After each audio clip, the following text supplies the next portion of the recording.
Bom, então nós vamos falar do catolicismo e da Revolução. E por que Revolução? Porque o grande problema do mundo, digamos assim, é a Revolução. E como isso afeta o catolicismo? Bom, primeiro explicar a vocês um pouco o que é a Revolução. A Revolução é um termo que ele surge da astrologia, e ele, no século XVII, XVIII, ele migra para o universo político. É a partir daí que ele se adapta ao universo político. E qual o significado desse termo? A revolução significa inversão, inverter. Na astronomia é algo ligado ao movimento dos astros, e na política ele mantém esse mesmo sentido, só que no universo político. Mas ainda assim, o que é que significa esse inverter no mundo político? Inverter o mundo de Cristo para o mundo anticrístico. Isso tem tudo a ver com a Igreja Católica, com a história da Igreja Católica. Até porque a grande inimiga dessa revolução vai ser e é a Igreja Católica. Por isso que é importante para os católicos saberem um pouco do que aconteceu, um pouco do que está acontecendo. Então, voltando à questão da revolução, por que isso diz respeito diretamente aos católicos? Porque a maior inimiga da revolução é a Igreja Católica. Não esqueçam que a Igreja Católica, fruto do próprio cristianismo, a Igreja Católica tem o projeto da cristandade, que é criar um projeto de um mundo cristão católico. Veja bem, prestem bem atenção nas minhas palavras. Cristão católico. E essa trajetória foi uma trajetória difícil. Por quê? Porque desde lá de trás, a Igreja Católica ela vai se bater com uma das, talvez a maior artimanha do demônio, que é o gnosticismo. Bom, só esse gnosticismo aí seria um tema para uma aula da gente aí, certo? Então tudo aqui que eu estou falando, como a Mariana bem colocou, é uma aula introdutória. Então muitos desses tópicos que eu estou tratando aqui, pontuando para vocês, poderiam ser tema de uma aula específica, de uma literatura específica, etc. Tá bom? Esse gnosticismo, ele trabalha com a ideia mística, esotérica, de que existe uma divindade. Eles não falam em Deus, eles falam em divindade. Que o homem tem que se unir a essa divindade. Ou seja, se você prestar atenção, se o homem tem que unir com essa divindade, está aí o cumprimento da profecia de Satanás. Será como deuses. E nós não podemos nos unir a Deus no sentido de essa penetração, como se houvesse um cosmos. Eu faço parte desse cosmos, nós podemos nos tornar com Deus. A forma mais próxima de nós estarmos com Deus é a santidade. Mas nós jamais podemos ser como Ele. Nós não podemos ser como Deus. O máximo que nós podemos alcançar é a santidade, literalmente, e estar na presença de, e não ser com Deus. Que é exatamente o que prega o gnosticismo. Então, o gnosticismo, resumidamente, ele é satanismo puro. Só que isso vai ser A gente traduzido e tem várias versões do gnosticismo. Isso vai ter escrito aí que você vai passar boa parte da sua vida estudando isso aí, se você quiser. Né?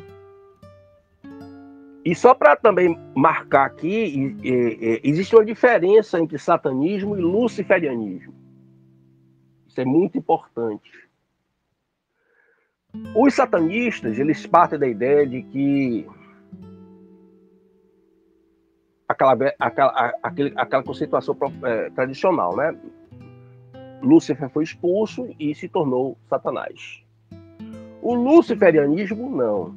O luciferianismo, ele parte da ideia de que Satanás não foi expulso, Lúcifer não foi expulso de lugar nenhum. Lúcifer simplesmente não estava gostando da história, não estava gostando da conversa, pediu as contas e foi embora. E ele continua por aí, vagando por aí como portador de luz. Isso não é importante só teoricamente. Né? Aqui para definir conceitos, para vocês saberem. Uma curiosidade intelectual. Isso é muito importante também, porque saibam vocês que o universo científico está repleto de luciferianistas. Repleto. Eu tenho um vídeo no meu canal onde eu faço uma análise do filme Lucy. Eu aconselho que vocês assistam esse filme. Quem já assistiu, assista de novo. E também acompanhe o meu vídeo no meu canal. Vou ver se depois eu coloco aí para vocês. Que ajuda vocês a interpretar o filme. E quem já assistiu, a reinterpretar. Que vocês vão ver. Vocês vão ver, inclusive, o grafeno nesse filme. Né? Essa união, essa sintonia do homem com a máquina. Tudo que você está vendo hoje. Né? E tanto nesse mundo esotérico, nesse mundo gnóstico, está presente tanto os satanistas quanto os luciferianos, ou luciferinos, como algumas pessoas chamam. Né? Muito bem. Mas volto a frisar, não pense que isso é apenas uma questão teórica. O mundo científico está cheio de pessoas que seguem e acreditam em luz. E por que eu falei do filme e do meu vídeo? Porque quando eu fui pesquisar, foi que eu descobri. E eu fiquei assustado. Eu digo, rapaz, o negócio é assim.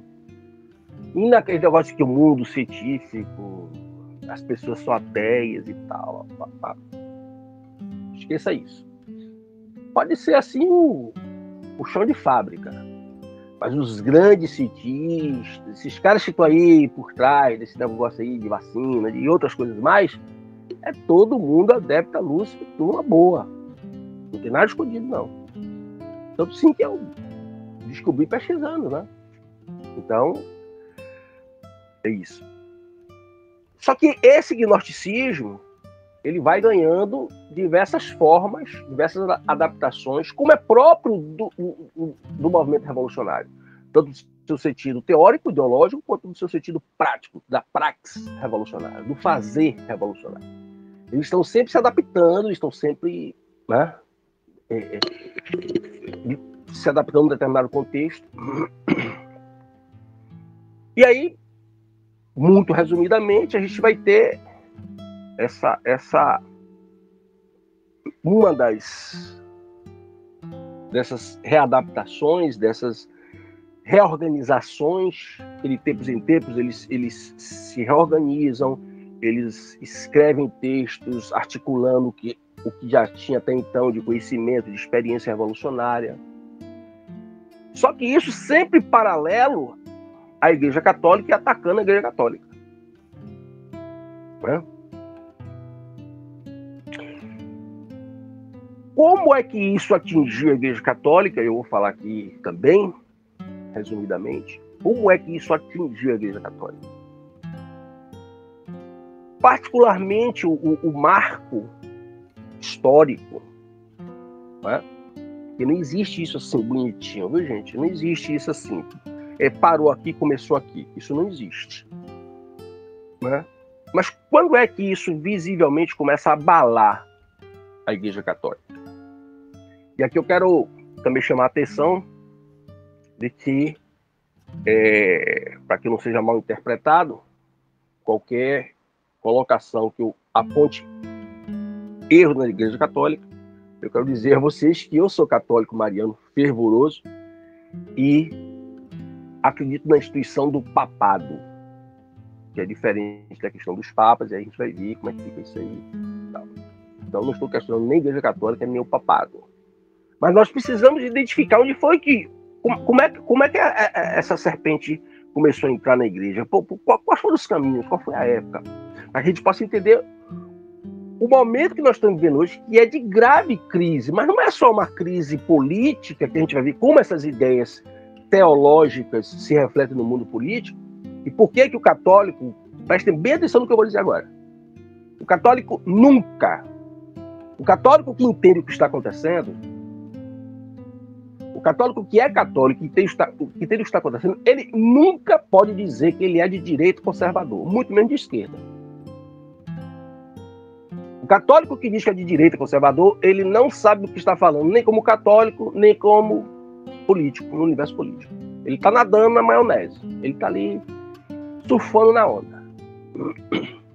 E depois eu vou explicar melhor por que não pode. Ele não pode, o que eu quero dizer aqui, ele não pode, espiritualmente falando, doutrinariamente falando. Constitucionalmente falando, vocês podem falar. Mas, espiritualmente falando, vocês não podem falar. Não é não poder falar, vocês não podem aderir a isso. Falar que eu digo é aderir mesmo, não é para ficar caladinho, não, censura, não. Vocês não podem aderir, vocês não podem ficar nesse jogo da dialética, né? Porque essa dialética direita, esquerda, conservador, tá? Isso são asas da mesma ave. E vocês vão ver como estão jogando vocês para um lado e para o outro.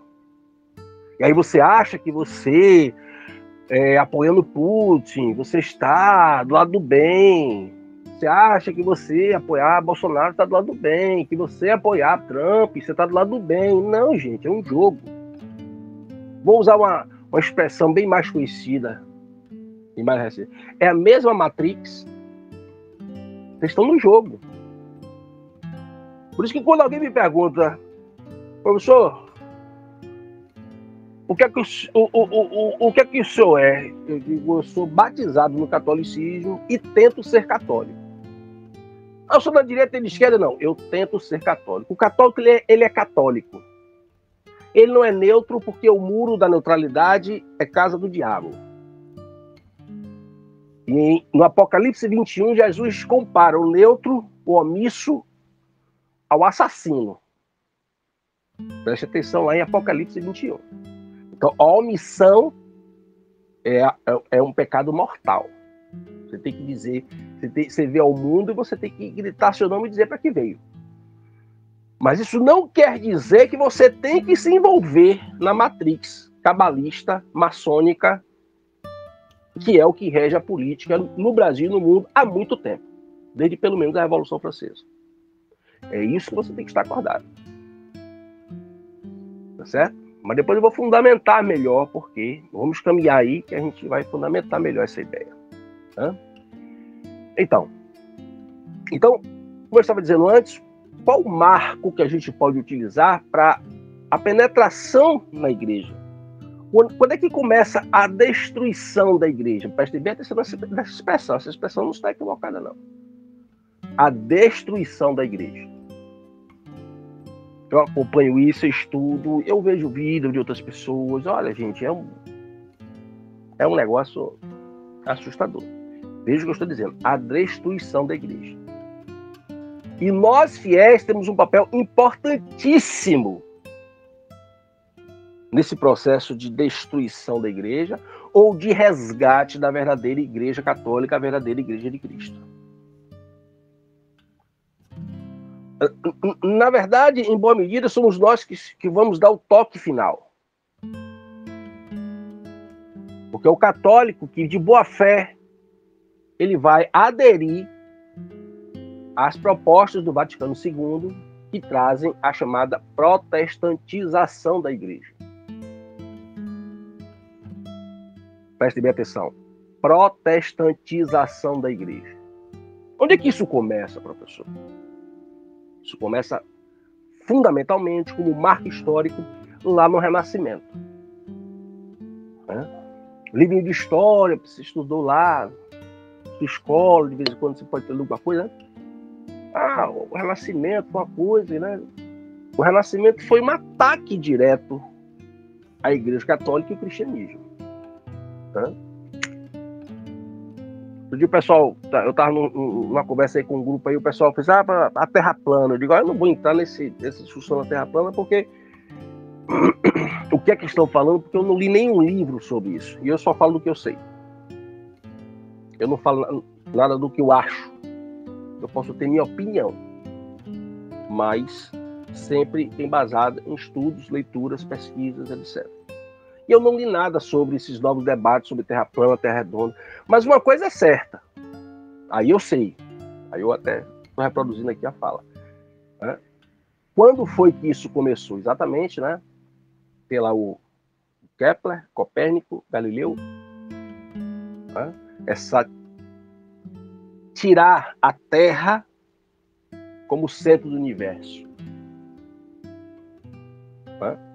Tirar a Terra do centro do universo, num sentido muito mais amplo, porém extremamente eficaz, porque mexe com a nossa cosmologia, a nossa forma de ver o mundo e de nos ver no mundo, a cosmologia. Então, tirar a Terra do centro do universo foi tirar Deus do centro da nossa vida. Então, para quem acha que foi uma coisa tão simples, que dá besteira, só uma teoria e tal, e que a igreja era contra a ciência, vamos aproveitar até para corrigir algumas besteiras dessas que vocês vão me falar aí, que eu peço a Deus que vocês não reproduzam mais. A igreja nunca foi contra a ciência. E recentemente, inclusive, século XIX, se vocês forem pesquisar, vocês vão ver que diversos padres, outro dia eu fiz um podcast sobre isso, diversos padres, monges, freiras, monges prestaram grandes serviços à ciência. Só que aonde começa e acaba a ciência de Deus? Ela começa e acaba no momento em que você descobre as leis da natureza, que são leis criadas por Deus, e utiliza elas em benefício do homem. A partir do momento que você manipula essas leis, e a medicina está encharcada dessa tendência, porque a origem da medicina é puro e o mais profundo e sofisticado ocultismo. Então, na medida em que você manipula essas leis de Deus, aí você não tem mais uma ciência, você tem satanismo travestido você tem luciferianismo travestido de ciência. O auge é o que vocês estão vendo agora aí, com a injeção desses venenos experimentais em nome da ciência. Então, voltando lá para o Renascimento. Então, lá você começa a ter, o retorno aos valores, à literatura, às artes, à estética do mundo antigo. Ora, o mundo antigo era pagão. Você vai pegar a antiguidade pagã e vai começar a adaptar ela. Então você vai abandonar pouco a pouco aquela arte sacra que caracterizou a Idade Média para resgatar a arte antiga, pagã, e trazê-la, inclusive, para dentro do próprio Vaticano, com o consentimento de alguns papas. Aí é que começa, de fato, o nosso verdadeiro problema. É aí que você começa a ter uma debacle, uma destruição, uma dissolução do processo de construção da cristandade.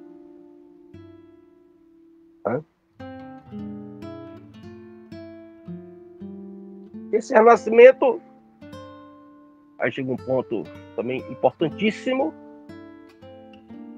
para vocês entenderem a protestantização né? E judaização da Igreja Católica. Aí vocês vão ter, a partir do Renascimento, vocês vão ter a Reforma Protestante. A Reforma Protestante também não surge do nada. Já havia diversas tentativas de rebelião, a própria heresia algibense do sul da França. Já havia um contexto em que Lutero chega. Lutero não está sozinho, né? Ele não surge do nada. Não existe isso. E Lutero, inclusive, enquanto doutor da igreja, doutor em teologia, ele conhecia a teologia, ele pega o pior que tinha da escolástica, né? Que é o Guilherme de Ockham. Eu costumo dizer que São Tomás de Aquino vem e salva a escolástica. Ele reorganiza todo o pensamento escolástico. Aí veio Guilherme de Ockham, né, na escolástica posterior, e bagunça tudo de novo. Né? O Guilherme de Ockham, ele vai dar seguimento à teoria nominalista, a doutrina nominalista. O que é essa doutrina nominalista? Em essência, de maneira muito curta, rápida, objetiva, é ali que surge o relativismo. Isso é extremamente importante para vocês entenderem o que está acontecendo hoje. Tudo, no campo da igreja, no campo político, no campo acadêmico, tudo. No direito, encharcado, porque o ativismo judicial, né? Então você vai pegar, o Lutero vai pegar esse Guilherme de Ockham, dentre outros, e vai construir uma versão. Eu tenho biografias de Lutero aqui que são algo assustador. Né? Então ele vai construir, ele vai... Tanto quando o Papa da época, eu me esqueci agora quem foi o Papa da época, me fugiu da cabeça aqui. O pessoal começa, outros padres começam a denunciar Lutero para o Papa, né? Outras autoridades da igreja. O Papa falava assim: eu vou me preocupar com esse beberrão, né? E Lutero, a dúvida que se tem verdadeira da morte de Lutero é se foi suicídio ou se foi overdose, né? Porque comumente ele na época era muito comum se usar ervas alucinógenas para isso, para aquilo. O próprio isso é uma discussão sobre Dante, se ele usou drogas alucinógenas, se foi inspiração. Nostradamus, sabe-se que usava ervas alucinógenas, né, para ter as visões. Enfim, isso era comum na época, né? E além dele beber muito. Então não se sabe se foi suicídio ou se foi... Ele também andava já meio louco, né? Ele já andava meio que falando sozinho e tendo surtos e tal. E aí não se sabe se foi algum suicídio ou se foi overdose. Então é esse cara que vai criar a revolta protestante. O pessoal fala de reforma, mas na verdade foi uma revolução, né? A reforma protestante, ou a revolução protestante. E para que aqui nos interessa, né, a reforma protestante ela vai atacar, né, princípios, dogmas, ritualísticas, liturgias fundamentais dentro da igreja, né? A começar pela missa, né? Se você prestar bem atenção, né, por que surge a missa tridentina? A missa tridentina ela é consagrada pelo Papa Pio V em 1570. Né? Lutero faz a reforma em 1517, quando ele prega as 95 teses na porta da catedral, na Alemanha. O que leva ao Concílio de Trento, que durou mais ou menos uns 20 anos? Foi exatamente O concílio, gente, ele surge, né, em função de alguma crise na igreja. Toda vez que a igreja entende que está passando por uma crise, o Papa ele cria um concílio para se discutir essa crise e tentar saídas para essa crise. O concílio de Trento, marcadamente, havia uma crise sobre a missa na igreja, porque haviam ritualísticas diferentes e muitos padres estavam reclamando disso, uns achando que a minha que é certa, a sua que é certa, a dele que é certa, enfim. Então cria-se o concílio de Trento para se unificar o ritual missal.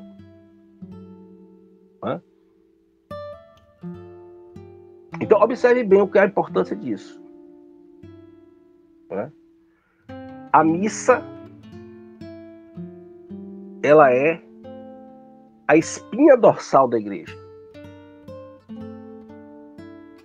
Então, se a missa foi unificada para acabar com a segregação, com a dispersão dentro da igreja, destruir a missa tridentina foi um passo mais recente, a partir do Concílio Vaticano II, para de novo destruir a igreja pela sua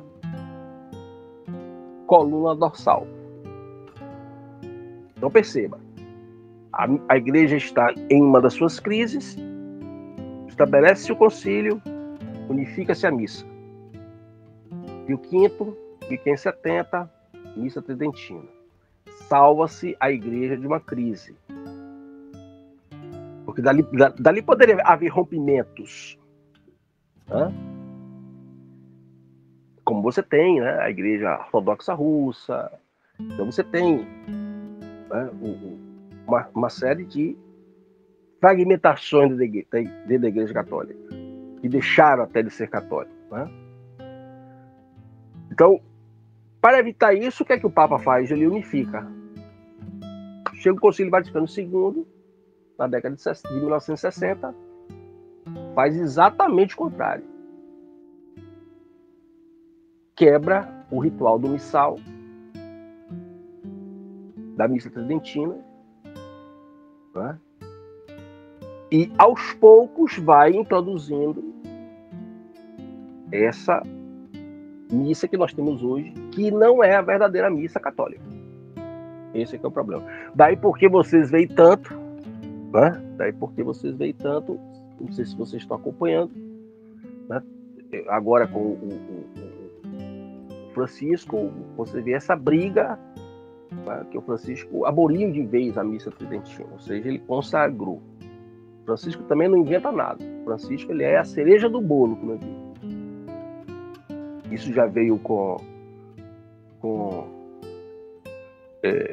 o concílio, tá? Já veio depois com Paulo VI, João Paulo II, Bento XVI e agora o Francisco. Já vinha caminhando esse ecumenismo. Esse ecumenismo é uma coisa antiga e gnóstica. Você veja como Satanás entrou na igreja de forma pesada. Tá? Vamos unificar as religiões. Né? Então, os papas pós-concílio, pouco a pouco, eles foram confirmando a ideia de que não existe uma religião verdadeira, não existe uma religião de Cristo. Os papas pós-concílio II, eles passaram a dizer, cada vez de forma mais clara, com Francisco agora isso está mais claro do que a luz do sol, né, que todas as religiões são verdadeiras, e que o catolicismo é só mais uma delas. Né? E isso é muito sério, porque isso, inclusive, nega a Bíblia e nega particularmente o Evangelho, porque Jesus disse, eu sou o caminho, a verdade e a vida. Você pode respeitar a religião alheia, deve. Outra coisa é a questão dogmática. Buda não é a verdade e a vida. Maomé não é a verdade e a vida. Por aí vai. Então, se todas as religiões são iguais, todas as religiões são verdadeiras, o catolicismo não tem preponderância nenhuma. O catolicismo é apenas uma dentre tantas outras religiões mundiais, como se fala. Veja a gravidade que nós estamos vivendo. E não é de agora. Não é de agora. Então você começa a ter essa destruição, ela vem de longe, ela vem aos poucos. Tá? Se você prestar atenção nas encíclicas, é muito importante o verdadeiro católico estudar as encíclicas dos papas, principalmente, eu não estou dizendo só, estou dizendo principalmente as encíclicas dos papas no século XIX. Comece logo, se você quiser, por Leão XIII. Muito importante. Você bota assim no Google, você bota assim, ó, encíclicas Leão XIII. E você vai ver que vai aparecer lá um link do site do Vaticano Brasil, né? Aí aparece lá, tem muita coisa em latim, italiano, mas tem muita coisa em português, né? Aí você vai lá, baixa. São verdadeiros livros, né? Então você não vai ler em 5 minutos, também não é para ler em 5 minutos, que é para ler, refletir, parar, observar, né? Então, a coisa, como eu estava dizendo, a coisa vem de longe, o pessoal vai tirando as casquinhas, vai tirando as casquinhas, né? E você vai vendo transformações acontecendo. Enquanto isso, há um poder político mundial que vai se avantajando cada vez mais. E aí é importante vocês perceberem também o poder do gnosticismo. A política é puro gnosticismo. Deixa eu te dizer só uma coisinha. A política é puro gnosticismo. Não se engane. Você vai fazer o que você quiser, você vai votar em que você quiser, você vai levantar a bandeira que você quiser. A Constituição lhe garante isso, mas eu não sei se Deus vai estar muito contente com você. Preste bem atenção. Uma coisa é o que está no direito humano. Outra coisa é o que está na vontade, nos desígnios e na lei de Deus. E se você quer realmente salvar sua alma, eu lhe aconselho que você preste mais atenção nessa segunda etapa. Os desígnios, as leis e a vontade de Deus. Porque as armadilhas são muito bem feitas. São muito bem feitas. Olha, eu já vi coisa nesse mundo, rapaz. Eu já estudei coisa que vocês... Já estudei até satanismo, já estudei. Para conhecer, não foi para praticar. É por isso que eu costumo dizer para os meus amigos católicos, que estão mais próximos a mim, eu digo assim, eu conheço o cheiro do enxofre só no olhar. Eles dão risada. Tá? O negócio é muito bem feito. Os caras que escrevem isso, por que um Olavo de Carvalho no Brasil? Por exemplo. O que é por trás de Olavo de Carvalho? O que é por trás dos youtubers de direita? O que é por trás desses blogs de direita? A mesma coisa que há por trás da esquerda. A mesma coisa. Tá certo? Vamos fazer o seguinte, pega no seu caderninho de anotações e desenha uma pirâmide. Tá certo? Desenha uma pirâmide e a uma determinada altura, acima da metade, você corta essa pirâmide. Como está na nota do dólar americano, de $1 americano. Desse recorte que você fez para cima é o oculto. É o que move o mundo. O mundo que jaz no maligno. Dessa pirâmide para baixo são nós, vocês, todos os outros. É o universo político aparente. É o universo religioso aparente. O que está acima desse tracinho que você cortou, você não conhece, você não vai conhecer, porque por isso é oculto. Para conhecer, você tem que papirar muito. Mesmo assim, para você ter uma boa ideia do que é. Você não conhece nem queira conhecer. Né? Mas o que está da linha para baixo que você traçou é o que você vê, é o que você vive, é o que você toma posicionamentos, é o que você toma partido, literalmente, tanto no sentido político quanto no sentido da sua opção de vida. Só que esse universo aparente, ele não é nada mais do que reflexo e manipulado pelo lado oculto que você não vê. Né? Quando foi que apareceu esse negócio de teoria da conspiração? Onde é que apareceu esse termo? Teoria da conspiração, teoria do complô? Esse termo apareceu por volta dos anos 80, anos 90, quando exatamente isso que a gente chama desses donos do mundo, eles começaram a perceber que as pessoas estavam sacando. Que pessoas? Você tinha pesquisadores, você tinha, né, que estavam denunciando isso. E muita gente que lê as coisas estava denunciando. Aí os caras, para desmerecer essas pessoas denunciadoras, fazer com que elas passassem desacreditadas, né? Ah, isso aí é um lunático, um imbecil, não fala nada com nada. Então eles criaram esse termo, eles mesmos criaram esse termo. Teoria do complô, teoria da conspiração, para que aqueles denunciadores ficassem desacreditados. Porque eles denunciam, eles falam, eles têm que falar. E agora vai ser algo importante que eu vou dizer a vocês. Eles têm que falar.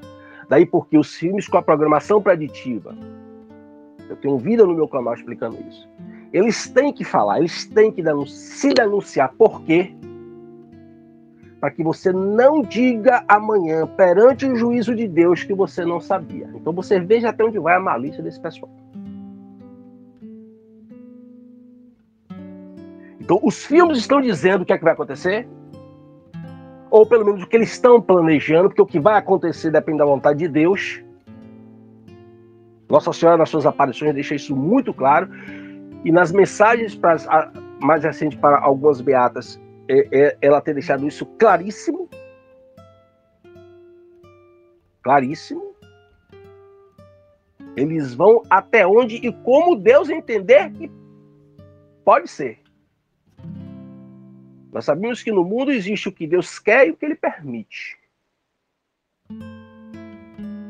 E essas guerras, por exemplo, esses flagelos, por exemplo, fome, Deus permite como forma de castigar a desobediência do homem, do ser humano. Hã? Aí você viu o pessoal falando, não, porque Putin, ele está combatendo o nazismo. Gente, todo mundo faz parte da mesma cabala. Todo mundo. Eu já expliquei isso em diversos momentos, em vídeos, em chats. Eu já expliquei isso, é um jogo. O trono é de um só. O poder do mundo é de um só tem um trono. E chega um momento que os donos do mundo ficam brigando por esse único trono. E aí você é induzido, pelo amor de Deus, gente, parem de assistir televisão. Olha, nós aqui temos televisão na nossa casa aqui, tá certo? É assim, pra ver alguma coisa assim, sabe? Um negócio assim que, se eu fosse, se a conta de luz aqui de casa fosse só pelo uso da televisão, ela tava quase zerada. Nós passamos semanas aqui sem ligar a televisão. Liga quando tem alguma coisa, assim, para ver alguma coisa, não sei o quê. Às vezes para ver um DVD, uma coisa assim, sabe? A televisão é uma coisa que vocês... Porque, inclusive, vocês têm um veneno muito maior que está na mão de vocês, que é o celular. O celular ele vai substituir a televisão. Você pensa que essas tecnologias vão se popularizando por quê? Exatamente para que todos tenham acesso ao celular. E eu não sei se vocês já perceberam uma coisa.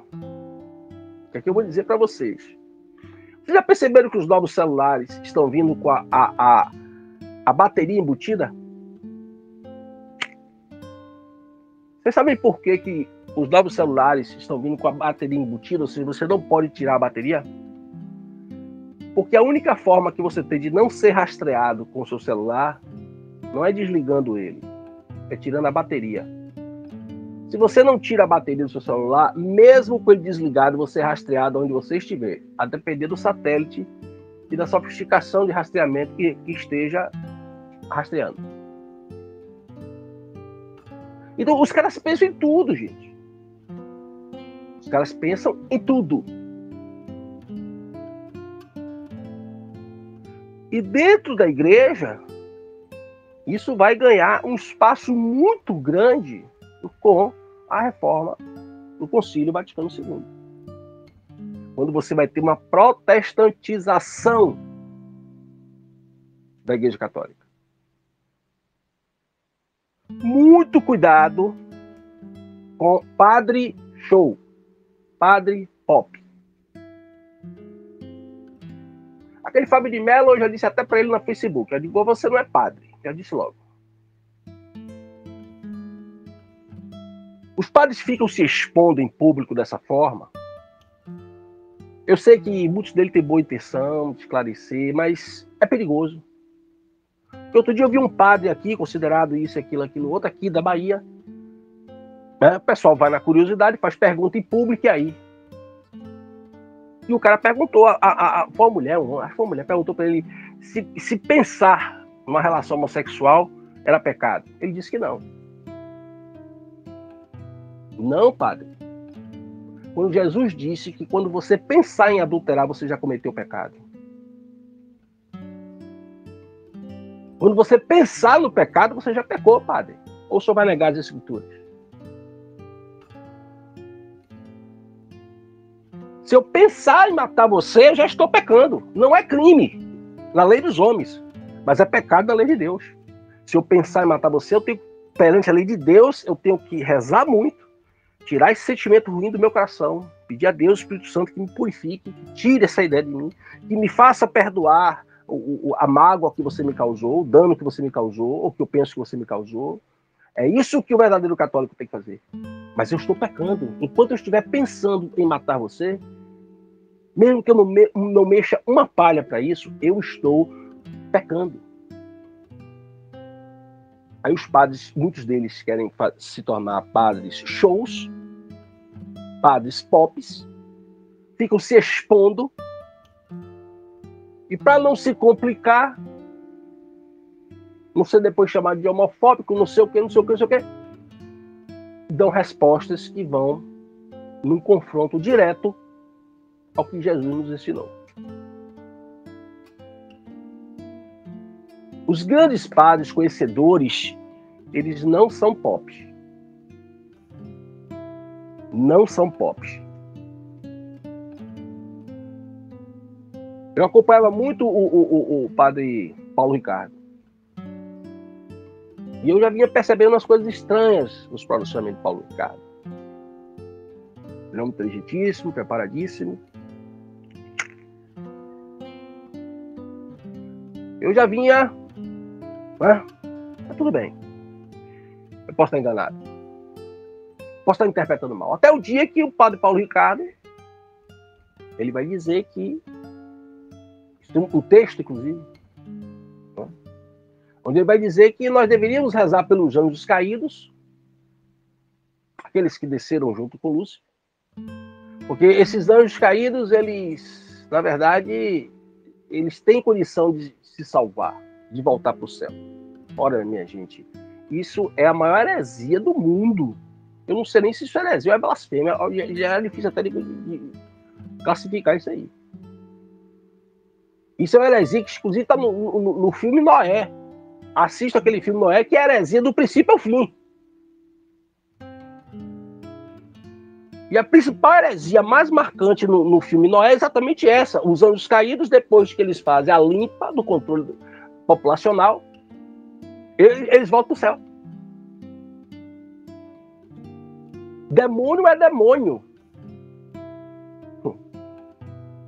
Demônio é demônio. A única possibilidade que tem de ir para o céu é diretamente para o céu ou passando pelo purgatório. O purgatório está salvo. Só ainda não tem condição de ir para o céu. Mas quem foi para o inferno, acabou. As portas do inferno estão fechadas, elas são lacradas. Não existe isso, eu vou para o inferno, depois eu vou para o purgatório, depois eu vou para o céu. Não existe isso.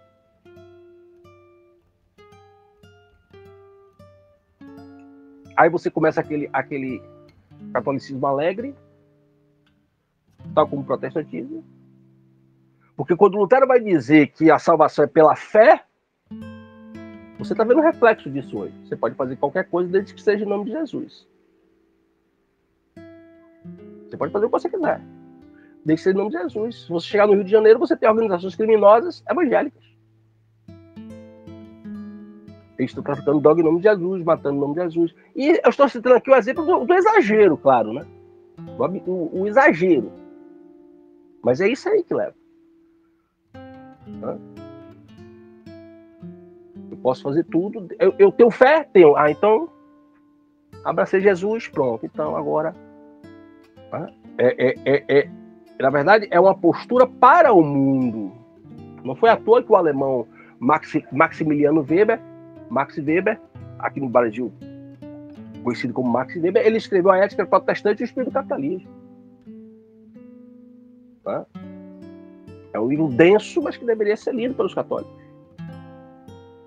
Quando ele mostra como é que o pessoal vai trabalhando para o mundo.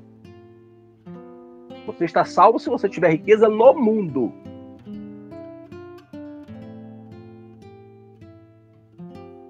É a riqueza no mundo que é um sinal indelével da sua salvação.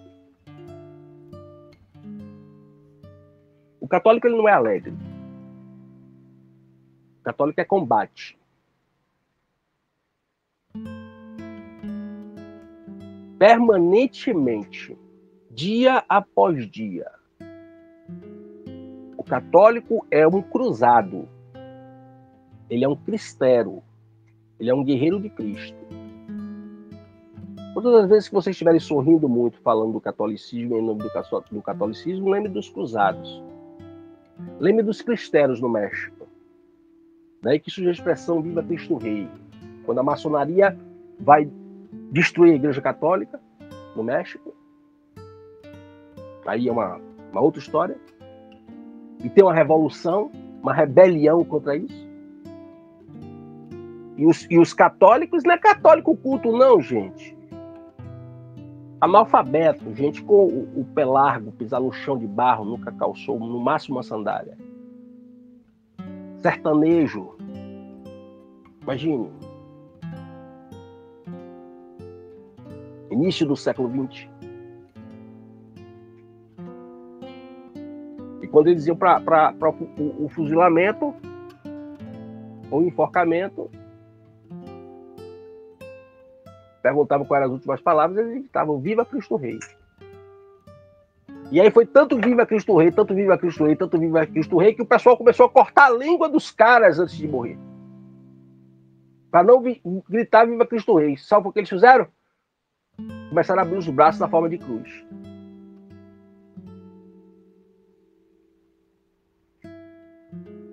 Isso é fé. Isso é um autêntico católico que morre por Cristo. Aí você chega nas igrejas e você tem aquele Cristo pendurado no crucifixo. O modernismo dentro da igreja. Né? Aquele Cristo sorrindo. Aquilo ali é um vilipêndio. Aquilo ali é um vilipêndio. Cristo sofreu na cruz. Aí você pergunta para o padre, por que esse Cristo está sorrindo? Não, isso aqui é a ressurreição, mas a ressurreição não foi na cruz, padre. A ressurreição foi depois da cruz, depois da crucificação. Na cruz ele sofreu. De forma inominável. Se você assistiu o filme A Paixão de Cristo de Mel Gibson, você vê que Mel Gibson retrata. Inclusive é um livro que eu recomendo para vocês também, né? O da Ana Catarina, né? A Beata Ana Catarina, né? Que o Mel Gibson faz o filme baseado não só na Bíblia, mas nos relatos dela, nas visões dela. Né? E quando você vê aquela surra de chicotes que Jesus toma durante todo aquele tempo, e sobrevive até a cruz, ele só vai morrer na cruz, você vê naquele sofrimento ali do chicote que ele era um ser divino só por aquilo ali. Nenhum homem na face da terra, por mais musculoso que fosse, mais para o físico que tivesse, nenhum homem na terra sobreviveria aquilo ali. Para ainda depois carregar uma cruz de madeira pesadíssima e tomando uma chicotada até chegar na cruz e ser crucificado e ainda perdoar os que fizeram aquilo com ele. Aonde é que está o sorriso de Jesus? Mas não é raro hoje você entrar nas igrejas católicas e você ver, né, Jesus sorrindo na cruz. É isso que se chama reflexos do modernismo na Igreja Católica, que ganhou forte ascensão com o Concílio Vaticano II. Você assiste missas hoje que, às vezes até televisionadas, que você vê claramente, né, parece um pastor de batina. Show. A missa é um local de contemplação de Cristo, por isso ela é um lugar fundamentalmente de silêncio. E aí o padre vira as costas para o sacrário. Porque agora, com essa protestantização da Igreja Católica, a Igreja Católica passou a ser, ela passou a adotar o chamado humanismo laico, que vinha lá do Renascimento. Então agora a igreja é para o homem, tal como o protestantismo. Não, a igreja, a missa é para Cristo. Por isso que na missa tridentina os padres se voltam para o sacrário. Aí você começa a ter mulher na igreja, distribuindo hóstia. Né? Aí você vai vendo que as coisas vão acontecer. As mulheres adoram, porque, né, o feminismo penetrou na cabeça de todo mundo. Penetrou na cabeça de todo mundo, gente. Estão todos contaminados. Todos contaminados. Aí você começa a ter hóstia na mão, você não pode pegar na hóstia. Eu não sou digno de pegar na hóstia. Eu não posso pegar na hóstia consagrada.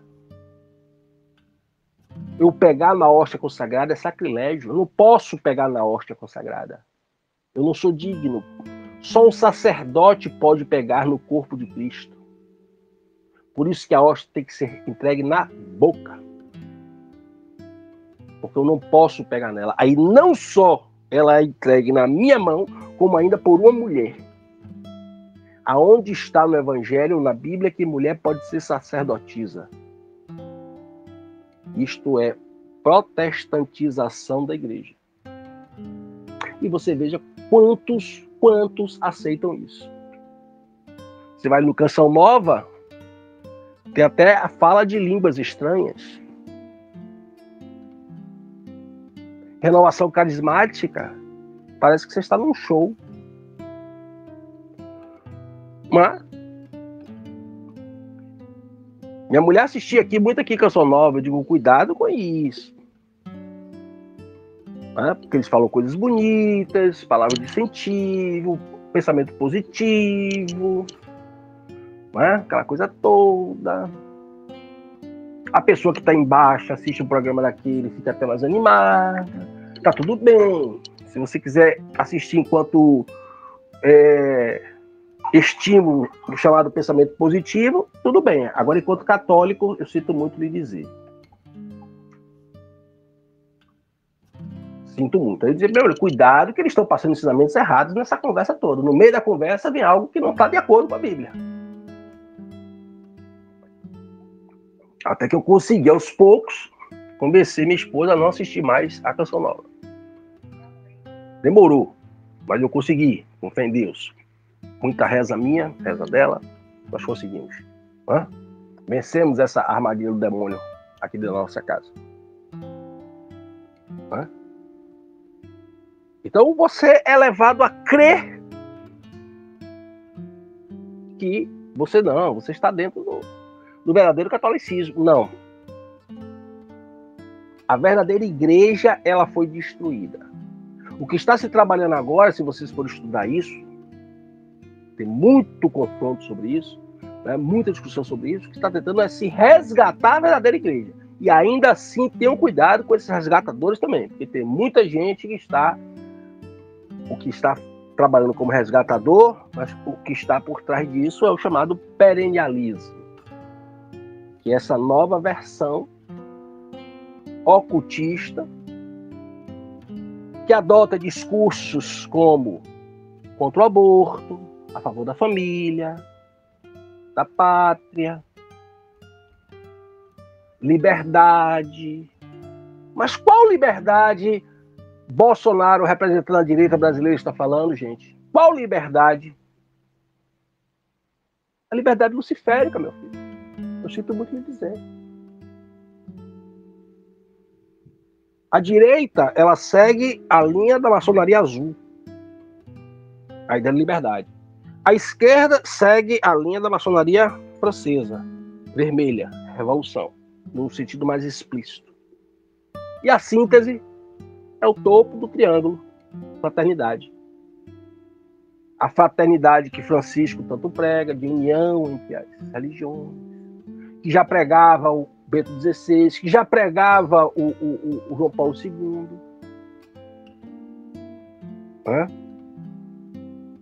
E aí você fica no jogo. Lula, Bolsonaro. Lula, Bolsonaro. Lula, Bolsonaro. Você está com asas da mesma ave. Aí você vai dizer, Oswaldo, qual é a saída? Busque ser um verdadeiro católico. Não tem outra. E essa, por ser a única saída, também é a mais difícil de todas. Porque você também está num campo minado dentro da Igreja Católica. Vá ler as encíclicas do Papa Leão XIII.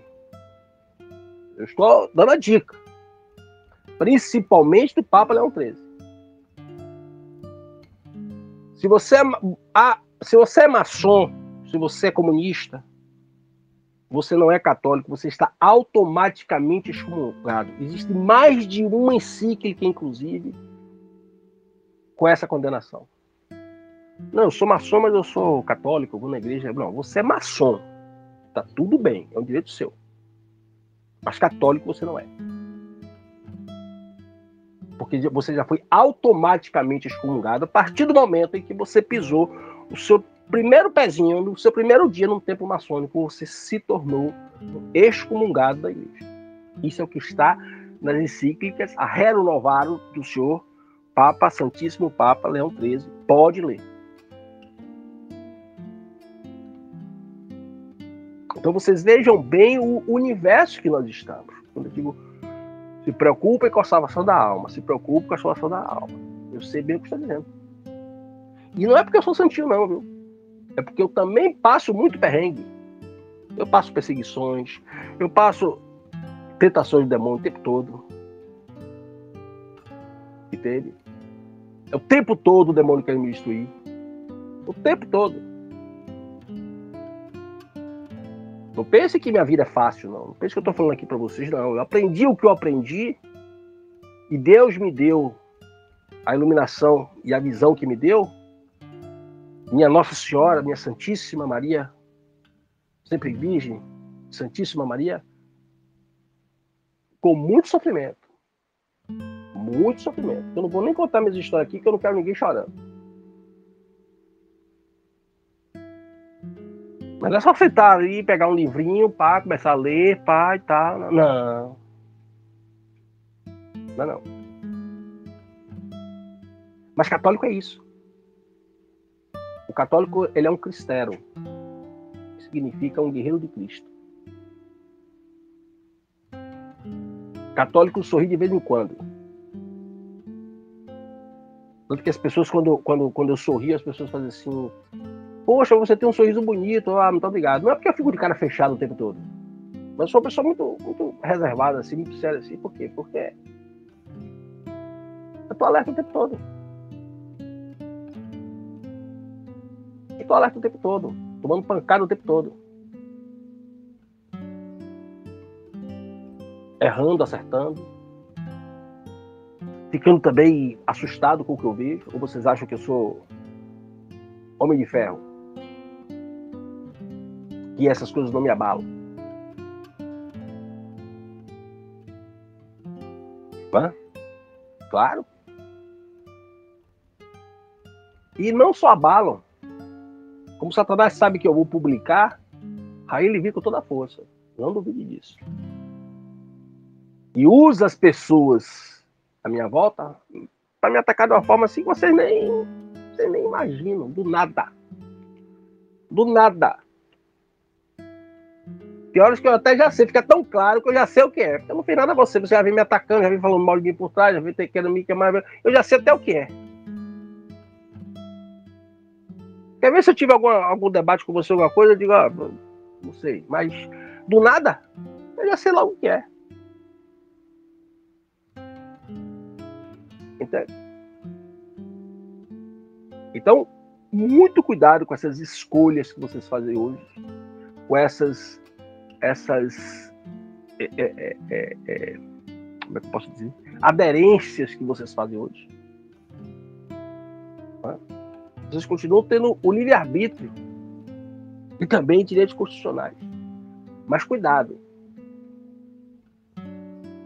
O recado que eu quero deixar aqui primeiramente hoje é esse. O cuidado. Tenham cuidado com as suas escolhas. Eu tentei dar aqui todas as dicas possíveis, da forma mais rápida possível, da forma inclusive mais articulada possível. E vou encerrar aqui para dar a vocês a oportunidade de tirar suas dúvidas e esclarecer melhor qualquer questão. Câmbio.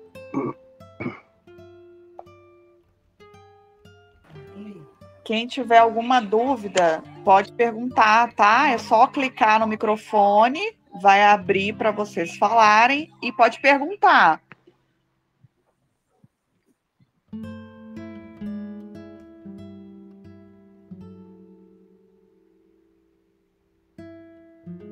Boa noite, professor. Boa noite, Lista. Eu tô quase sem voz hoje. Mas eu tenho ouvido falar que o Papa vai renunciar. Uns dizem que é por causa de doença, outros falam que são motivos piores. Desculpe aí que não tá saindo minha voz mesmo. Não, eu tô ouvindo tudo, tá muito claro. Era isso aí que você ia falar? É, sim. Veja bem, tudo isso a gente deve ouvir e guardar. Não é? Muito cuidado com esses especialistas que aparecem na televisão para tudo. Esse negócio dessa guerra aí, por exemplo, não tem nada a ver com a sua resposta, mas diretamente com a sua resposta. Mas esqueça o que esses caras estão falando. Esqueça. Se vocês querem entender, católico ou não, você quer entender o que está acontecendo, vá ver as últimas mensagens que Nossa Senhora deu para algumas beatas dela nessas últimas semanas. O resto é palhaçada de... Ainda mais brasileiro. Eu digo logo, ainda mais brasileiro. E piorou. Entendeu? Senta o rabinho na cadeira, num banco acadêmico e fica lá locubrando e baseado em leitura de meia dúzia de livros, achando que sabe tudo. Aí é convidado... Eu não sei. A Rede Globo convida... Eu não sei o que as beatas sabem.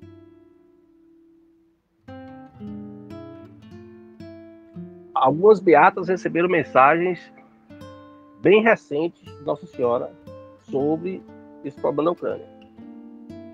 E essas mensagens foram publicadas. Entendeu?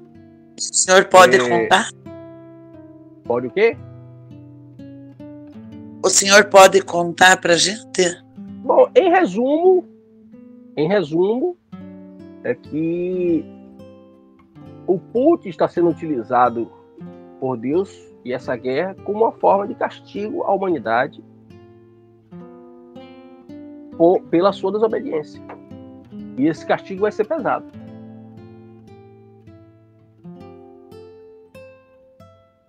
Entende? Aí, voltando de forma mais objetiva para a sua questão, se o Papa vai... Eu já ouvi essa conversa. Se o Papa vai renunciar, não vai, dizem que ele está doente, não sei, entendeu? Ou se ele está com medo também de ser eliminado, e aí está dando uma versão oficial que vai vigorar, né? Porque o assassinato de papas não é... Alguns, inclusive o Papa João Paulo I, só comandou a igreja por 33 dias, exatamente porque ele foi assassinado. Né? Ele já chegou dizendo que ia denunciar tudo, as redes de pedofilia, que passam também pelo Vaticano, as redes as redes de lavagem de dinheiro do Banco do Vaticano. Ele aí disse que ia denunciar tudo, que ia fazer uma limpa, pronto, deram um chazinho para ele com a cicutazinha, pronto, já foi, tchau. Entendeu? Eu recomendo para vocês que leiam 2 livros. Quem é católico e entendeu o drama da igreja atual. Um desses livros é Adeus, Homens de Deus. Adeus, Homem de Deus. Homens de Deus, de Michel Rose.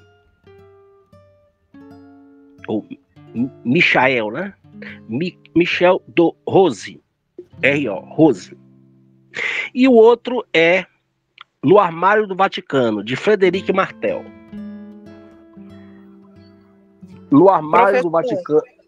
Só terminar aqui. No Armário do Vaticano, de Frederic Martel. Nesse primeiro livro, o autor fala de como foi se alterando a seleção de pessoas para os seminários nos Estados Unidos. E no segundo livro, o autor fala na Europa. Eles são complementares. Com um detalhe importante. O segundo livro é escrito por um homossexual. E ele se diz, ele declara. E ele diz por quê. Eu estou dizendo que eu sou homossexual para que as pessoas não venham depois dizer que esse livro é um livro homofóbico. E qual é a principal critério de escolha para os seminários hoje? É o homem ter tendências homossexuais ou ser homossexual. E no livro do Frederic Martel, ele cita entrevistas que ele conversou com padres, ex-padres, ex-seminaristas. Né? É um livro mais volumoso, porque tem muita citação de entrevistas. Né? E aonde se vê claramente que, na verdade, muitos jovens foram buscar a igreja para sair do pecado do homossexualismo. Né? E, ao contrário, eles botaram para dentro exatamente porque a pessoa era ou estava pensando, estava desejando. E lembrar sempre uma coisa. Para o catolicismo e para o cristianismo, Deus não abomina o pecador, ele abomina o pecado. Então, quando o movimento gay chama a Bíblia de homofóbica, as feministas, repressora, tal, isso é pura ignorância da Bíblia. Quando Paulo fala da submissão da mulher, ele não está falando da submissão da mulher a um homem que, por exemplo, vamos dar um exemplo mais radical, um homem agressivo, um homem que bate mulher, não é disso que Paulo está falando. Paulo está falando da missão e da submissão perante Deus, perante os desígnios de Deus. A mulher é submissa ao homem porque o homem é o chefe da missão e ela está na submissão. Ela é a subcomandante da casa. O homem é o varão, a mulher é a varoa. É nesse sentido. A mulher deve ser submissa ao homem varão. E não a qualquer homem em qualquer condição. Da mesma forma, quando desde Levítico e em Romanos a Bíblia condena o homossexualismo, a Bíblia abomina o pecado e não o pecador. Eu posso ser um homossexual, posso ser um drogado, posso ser um ladrão, e eu vou procurar a igreja para me resgatar desse pecado. A igreja vai me acolher. O que ela não vai me acolher é no pecado. O que ela não vai acolher é o meu pecado. Ou pelo menos não deve.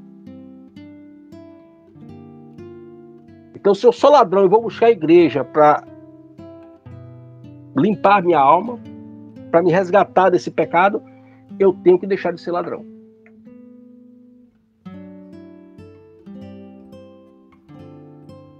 A igreja não pode me aceitar enquanto ladrão, quanto mais. Eu entrei na igreja e continuo sendo ladrão.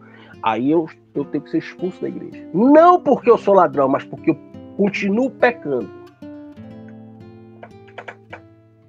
Esse é chamado o pecado, a heresia formal, né? Aquela que você pratica com consciência. Então, a Bíblia não é nem homofóbica, nem machista, nem coisa nenhuma. O problema é que hoje, ignorantes se tornaram intelectuais ou falsos intelectuais através do Facebook University. Aí acabou tudo. Esse é o problema. Então, se o Papa, voltando à questão, se o Papa ele está com problema ou não, não sei. Mas também, quando eu soube dessa notícia, tem mais ou menos um ano que essa notícia surgiu, eu fiquei pensando nisso. Será que ele está com medo de ser eliminado?